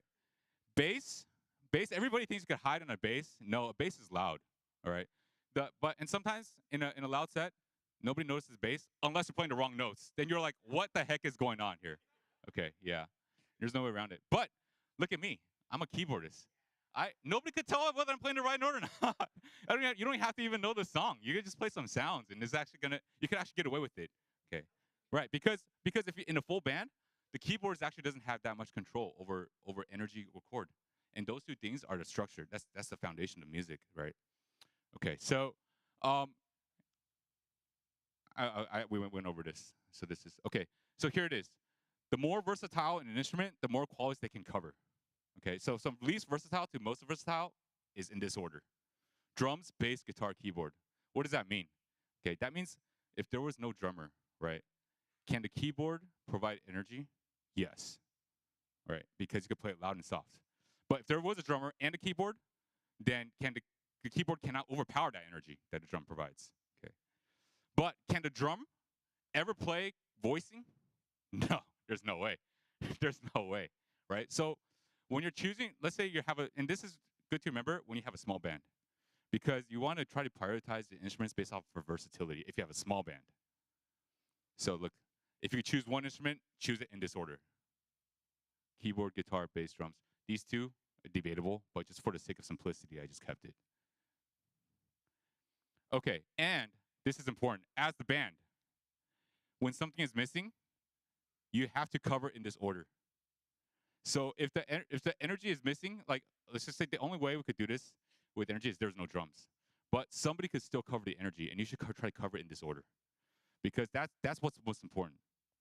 Okay, and sometimes you're gonna have to do double. You're gonna have to do double team. You're gonna have to cover both, right? And so that's why it's so important to. But when you have a full band, you gotta trust them to do it. And when you are that person, know what you're in charge of. If you're a drummer, you're in charge of the energy. Don't mess up the energy. Know when the song builds. Know when it dies, right? Know where the breaks are. Things like that. This is just me showing that guitar can cover both. Right? So, okay, the fuller your band, this is also important. Stay in your lane. Don't try to do too much. Okay, so for example, like I hear this all the time with keyboards, just like in the loud parts of the music, they just bang on their keys. I just look and just bang. I'm looking at them like I can't even hear them. Like, why are you banging so hard? Just relax, Just it's not your time, right? Or when you could actually hear them, they're actually clashing, because they're clashing with the bass, and then now you have two bass notes and it sounds muddy. And you can be like, something sounds kind of messy, but you can't put a finger on it. Might be that, for example. Another atrocity that I've seen is the bassist trying to play lines, like on the high notes, and there's nobody covering the bass. Man, stay in your lane. Like, because if the bass does not cover, then somebody else has to cover, and that's usually the keys, and the key's gonna muddy the mix. So please, like, when you're doing this, you got your artistic expression, like, yes, but these have to be covered first. Yeah. So, okay. How much more time do I have? All right, 2 minutes. Okay. So that's a no. No color. All right. Bass, no color. Okay. And this is just kind of like what we're talking about earlier. So I'm gonna skip this for the sake of time. Okay, I want to talk about attitude. Okay, because this is kind of a spiritual thing. It's about God, but it's pretty obvious. It's about God. Okay, but here's the other thing that's not as obvious. It's not about you. It's also about your team. Okay. So we're talking about Ephesians 5:18 to 21, and you always see this there. Like, submit yourself to one another in reverence of Christ. What does that mean? Like, how are we submitting to each other these days? As a worship band member, you practice submission to your team. You could, one thing, it's like egos, like who's better, who's not. No, it doesn't matter, because when you're in the team, you have a role, you do that role, right? For example, you're the keyboardist, you don't tell the worship leader what to do, right? If the drum is going up, you follow the drummer or something like that. This is what it means to be submitting to one another, and that's another way you can practice out your faith. So, and this is the way Jesus did it. He was God, but he submitted himself in the book of Hebrews, lower than the angels, so that he could identify with us, and then he was brought to glory. And we follow Jesus' example. You could be really good, what it is, but you submit to yourself in that worship session, because it's not about you. Yeah. And it's also, you're focused on trying to make the whole band sound better. So in trying to strive for unity, you're actually practicing submission, biblical submission. So anyway, try to make everyone sound better, leave the ego out. Okay, so I'm almost done, because my my points start getting like more and more basic. So how to practice? Okay, practicing, it's obvious. You practice by yourself, but it's also good to practice parts together. And everybody just runs through the song, and that's it. Okay, verse 1, verse 2, whatever. That's the easiest thing to do. Run verse, run chorus. You get in one try. What you need to practice is the intro. How you're gonna start it, right? The instrumental part of this song, like who's putting on the solo? Like everybody looking at each other playing the same chords. There's nobody doing the color. There's nobody doing the solo. Like, it just sounds really empty, and the congregation is kind of awkward. Nobody knows what to do, right? Okay, build-ups, practice those. Breaks, da da da da da. Yeah. The worst is da da da da da. And there's usually some tricks, right? Like some songs have tricks. Like I can't think of one. Like, okay, for example, like Make Room. You got that piano riff. Da da da da da da. That's a trick. Then da da da da. Like it's so like classical. Like everybody knows it's coming. Or like in Hosanna, dun dun dun dun dun dun dun. Those are kind of like the tricks here. Or another trick is Lord, you are good. Dun dun dun dun dun. Dun dun dun. That's a trick. You gotta practice those. You practice the ending, and those in transition and transitioning from one song to the other. I cannot tell you how many times like I'm worshiping and I just know like they did not practice transitions, dude. They're just like letting this thing drop, and it's distracting. Yeah. So as the worship team, do your part. Talk it through. It's good to talk it through with the worship team, and and of course practice on your own. So that doesn't require any more explanation. But one thing, these are some of my final thoughts here. Okay. So we talk about how the heart is the most important, and if you have the heart, you don't need all this, right? But I want to encourage you all to strive for this. Okay. When somebody says it's not about the music, it's about God, like, and I'm here to worship, that is something that the congregation says, not the worship members, not the band members. The congregation just said that just to make like a spiritual excuse for why you're not sounding good, right? They're like, oh, I can still worship despite them sounding really bad. That's not like that. You should take that as like, I need to serve them better, right? Like, I need to give them my best here. Strive for an awesome worship set. And look at this Bible verse here, okay? And I love Ephesians 5:19 because I learned so much about worship here. Paul, he is telling the church, don't be like the world, all right? Don't get drunk with wine and debauchery, but right? In contrast, instead, be filled with the Spirit, addressing one another in psalms, hymns, and spiritual songs. Okay. Psalms, hymns, and spiritual songs, you're contrasting to the fun of the world. Okay. You have this boring set, right? And then you got wine, right? Like, this is not a good comparison. It's got to be so joyful, like the joy that the world gets from drunk and wine. This is what Paul is saying, right? This is what you're supposed to turn away from. Now, of course, it's always between you and God, right? But you want to, as a church, you want to encourage that for the people.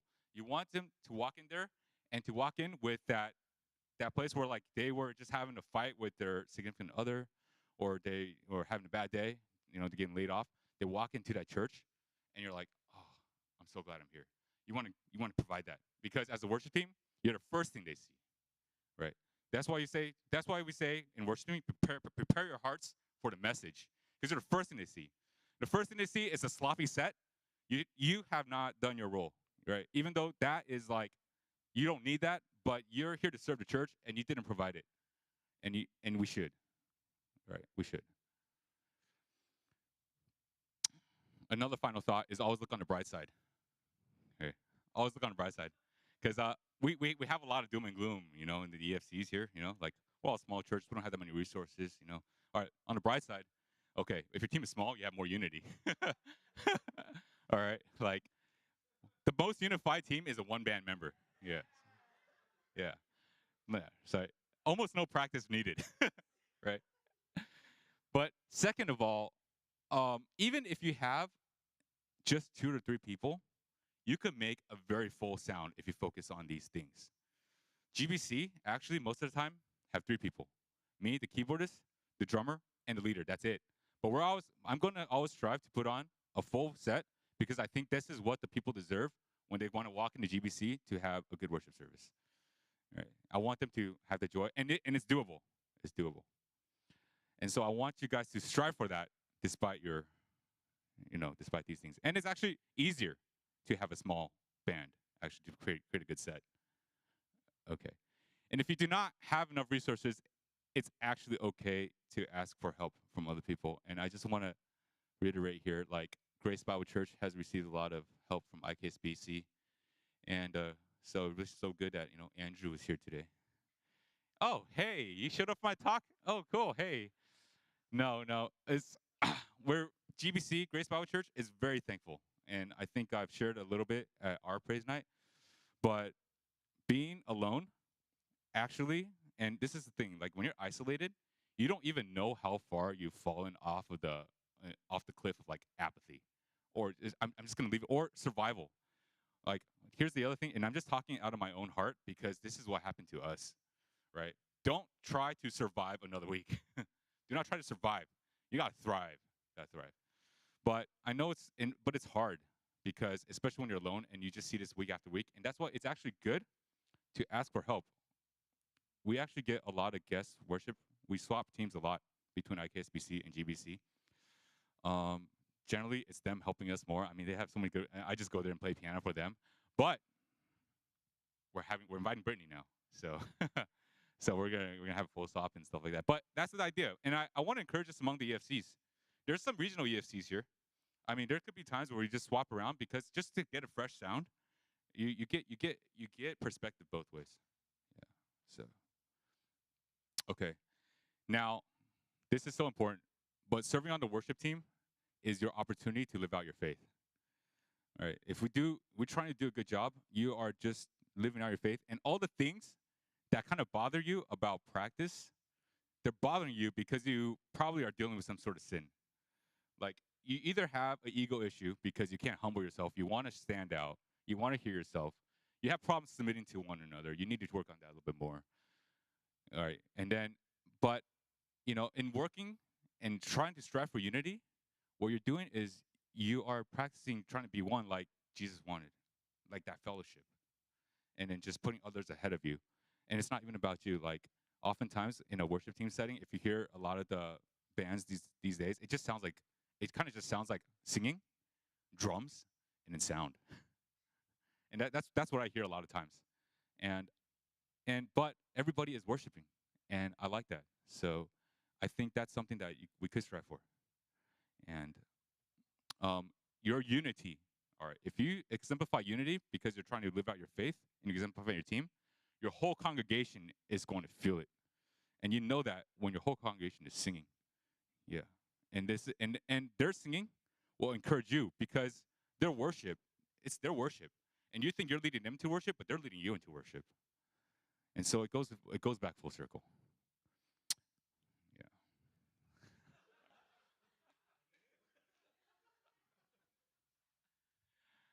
Thank you for coming to my TED Talk. And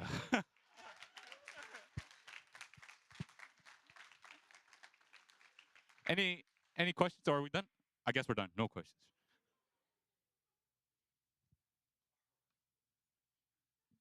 All right, all right. Thank you, Dennis, for leading us into that awesome workshop. You guys got some practical tips. You guys learned a lot of things, and you even got a live demo. How awesome is that? Let's give a hand one more time to Dennis. Are we still waiting for the? Huh? Okay, let's take a 5-minute break, and let's reconvene in 2:57.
Test 1 2 1 2 test.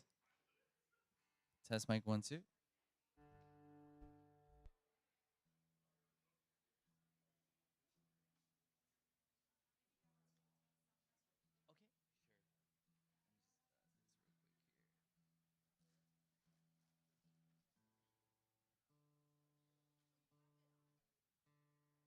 sure.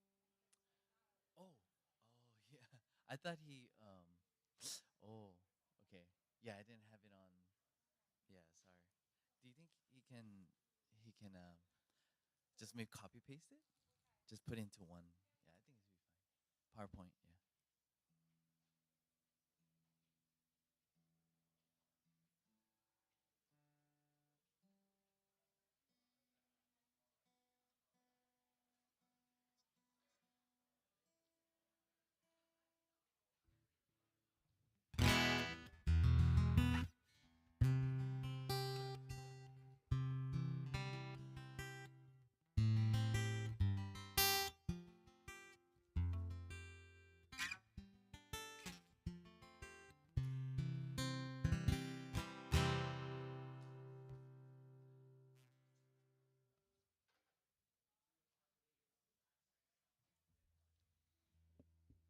Test 1 2.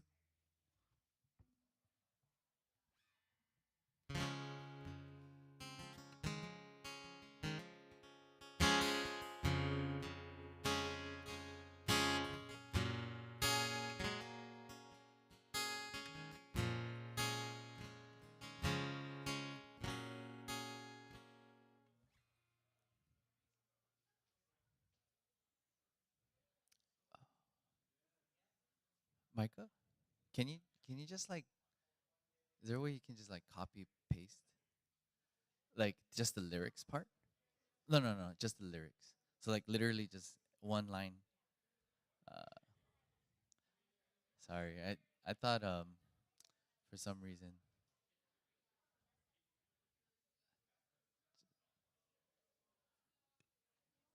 Or it's powerful.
Hello, hello. All right. Welcome back, everyone. Hope everyone had a good 50-minute, 45-minute session for their workshop part 2. I know we did here. We had a great time. Thank you again, all of you speakers who were, faithfully presenting your workshop and sharing your heart before us and about worship. So we want to thank you. All right. Who was blessed by Grace's song in the beginning when she was sharing her song? Yeah? Who's trying to get blessed again? All right, because we got another song sharing. We got another song sharing by Andrew and Dennis. Yes. But before we give it to them, can we kind of like hype them up really quick because they're sharing from their heart. So I want this side, okay? Listen. I want this side to say the name Andrew, and I want this side to say the name Dennis, okay? And we're gonna go low. We're gonna go Andrew, Dennis, Andrew.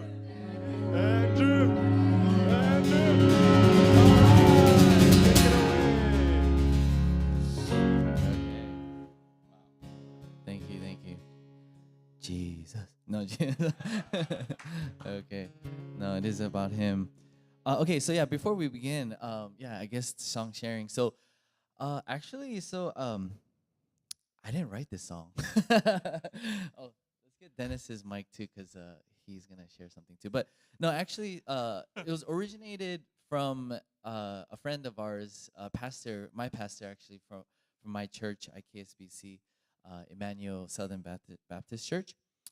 So yeah, he just came out with this lyrics, but we kind of did tweak it here and there, and then we came up with some of the melody as well, and then bridge as well. We made up that one, and then Dennis is really good, musically, so he made up pretty much all the chords.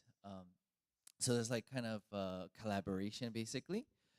But yeah, so this song, how it came about when I asked Pastor San, that's his name, Pastor San, and he said that in times when he was struggling a lot, he couldn't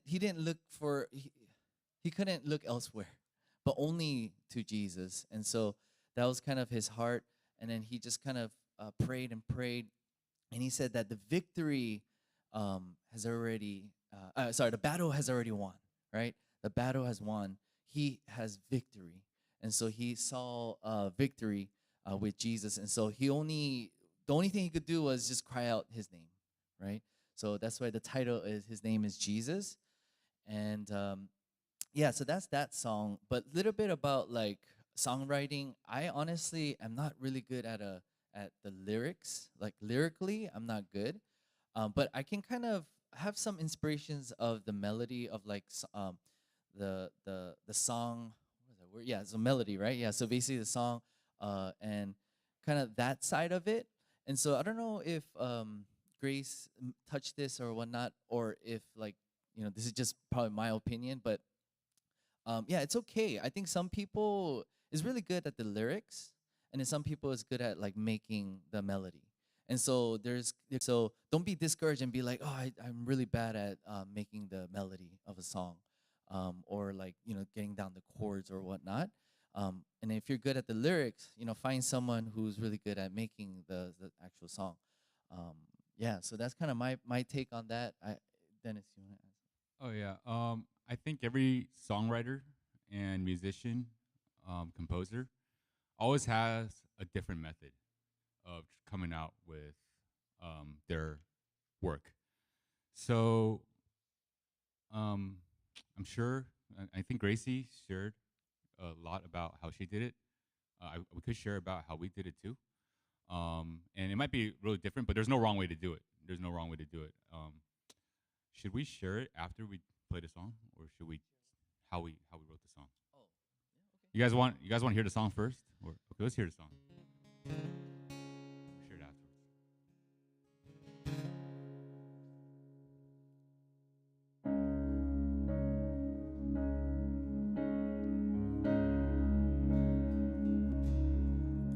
May the grace of our Lord pour like rain through the cross and his life, forgiveness came. His love and his peace remains the same, 'cause he covers us with his grace. God gave his only son. He reigns over heaven and earth. His name is Jesus. His name is Jesus. His only Son. He reigns over heaven and earth. His name is Jesus. His name is Jesus.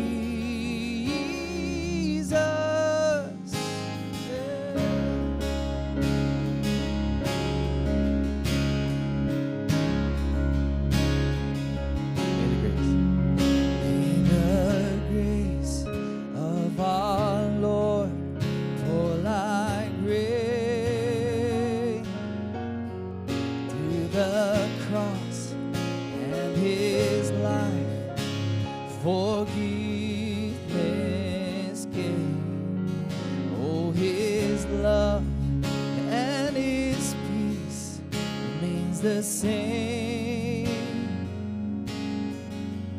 'cause He covers us with His grace.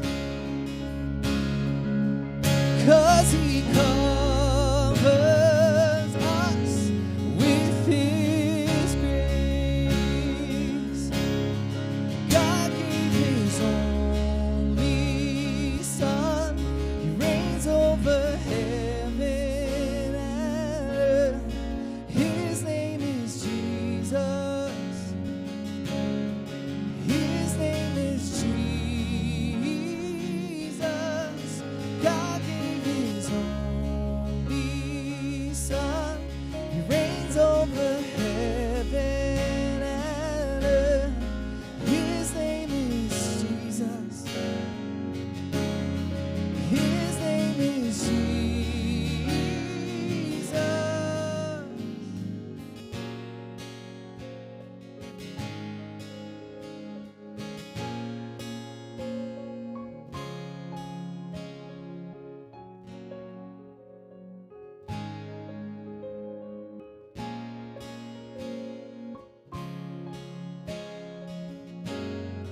Holy, holy, holy is His name.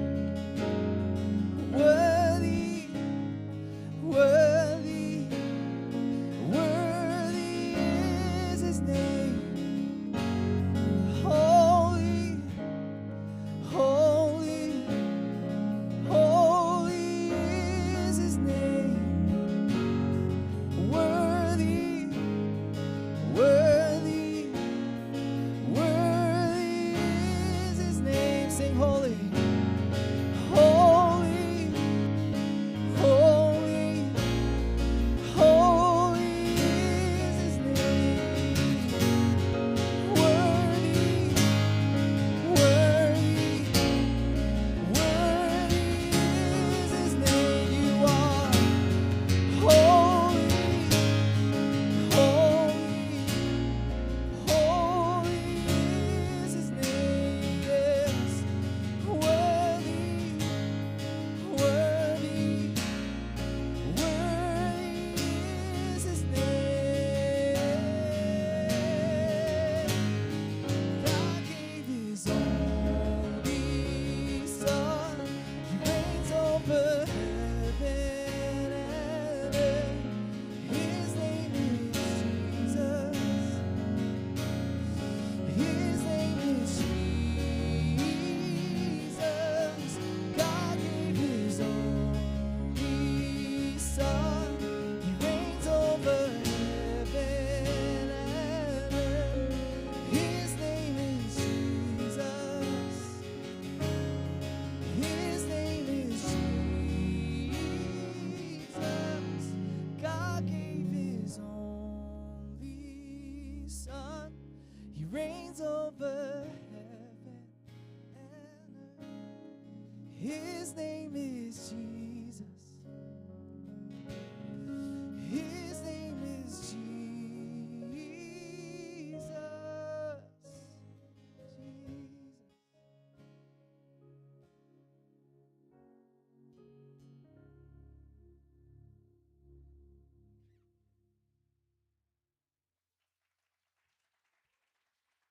Thank you.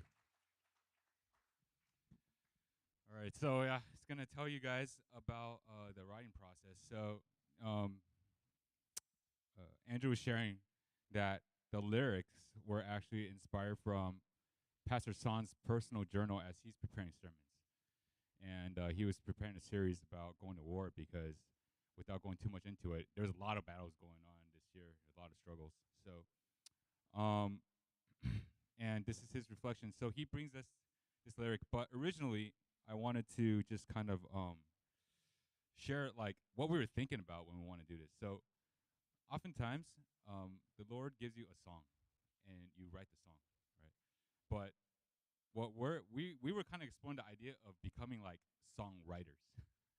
So the idea is that this might not be the only song we write, and so we're just trying to practice and also just trying to come up with a system and come up with some techniques to do it. And this is one of the songs with his lyrics. We started doing that, and part of it was we've been playing together for a while, but we've always said that we want to write a song and we couldn't. So what we did was, I said, guys, all right, we're not leaving this building until we get a song. So he gives us the lyrics, and I start playing a little bit, and we're all listening to it. And the way it goes is that everybody kind of has an input. And so on the one hand, you could be a solo songwriter. So you come up with the lyrics and melody yourself. But this is kind of an interesting dynamic because this is a collective songwriting.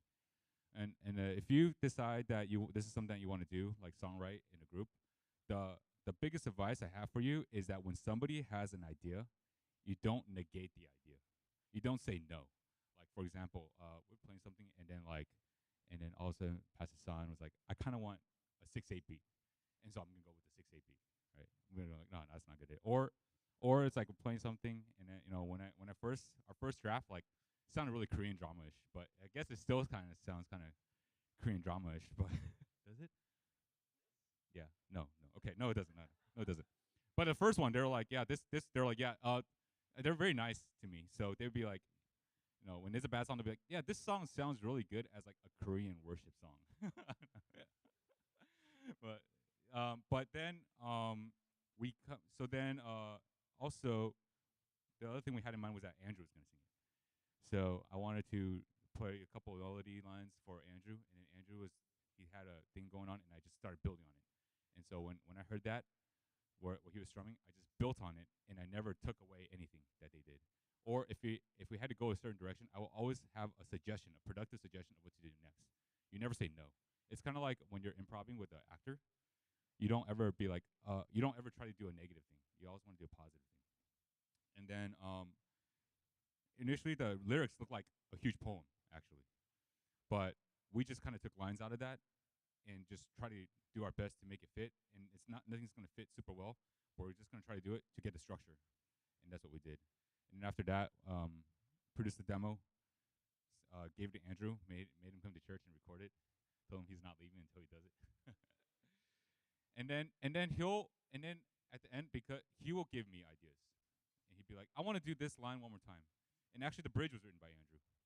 So because he's like, I just feel like we need to build it up there, and we think that this would be a pretty good song. And I like the song because it's sharing the gospel. And it's proclaiming his name. And one of the tools of music is actually just to remind us of the promises of the Bible. So this is what this is. So I really like it. And so if I had any other tips, okay, this is really tongue in cheek though. Okay, so just kind of like take it with a grain of salt. All right, this is my like 3D quotes, like 3 easy way. All right, can I share it? All right, 3 easy way to write a song, okay? All right, I'm going to say it anyway. Step 1, plagiarize from the Bible. All right, so Psalms is my favorite. And then step 2 is choose 3 worship songs you like and just kind of mix it up a little bit. Yeah. And then try to fit that psalm into that worship song. And then step 3 is just repeat the last line over and over and over again. And that's CCM kind of in a nutshell. And then you just kind of polish it here and there. And then, but see, all jokes aside, like you have a system, you can do more. And you just practice more and get better and better at it. So that's kind of like our goal. So yeah, hope you guys enjoyed our song.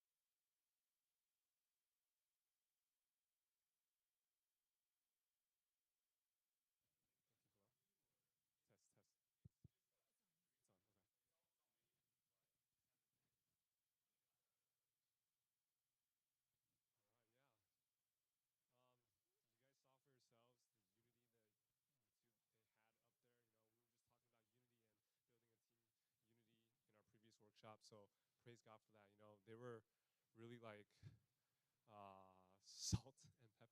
You know, when they come together, they bring out the flavor. Okay, that was kind of lame, but you get my point. You get my point. You know, when God uses them together, God brings out the flavor. And this song is literally 100% truth, right? Straight from the Bible and filled with spirit and truth. So praise God. Okay, we're gonna go into a time of small group and prayer now because we don't want to leave this place not talking and sharing about the things that we learned today, the things that we caught from God, the things that we experienced during worship. Maybe when you were sitting here listening to the songs here, you received something. We want to be able to share and talk. So this is what we're going to do. We're going to get into groups of 5 or 6. Ideally, mix between churches. Don't be within your same church group, okay? And we're just going to talk, pray for each other. We do have discussion questions on that handout that we gave you. It's in the second page. So you can follow those guidelines, follow those questions, or you can come up with different questions yourselves. But let's just spend about, how long do we have?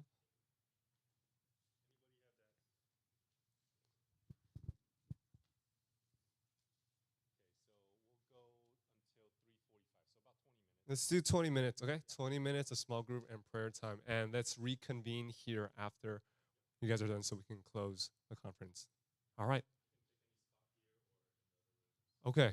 Yes, feel free to pick any spot here in this room, move the chairs around, or go to a different room outside. All right. Thank you, everyone.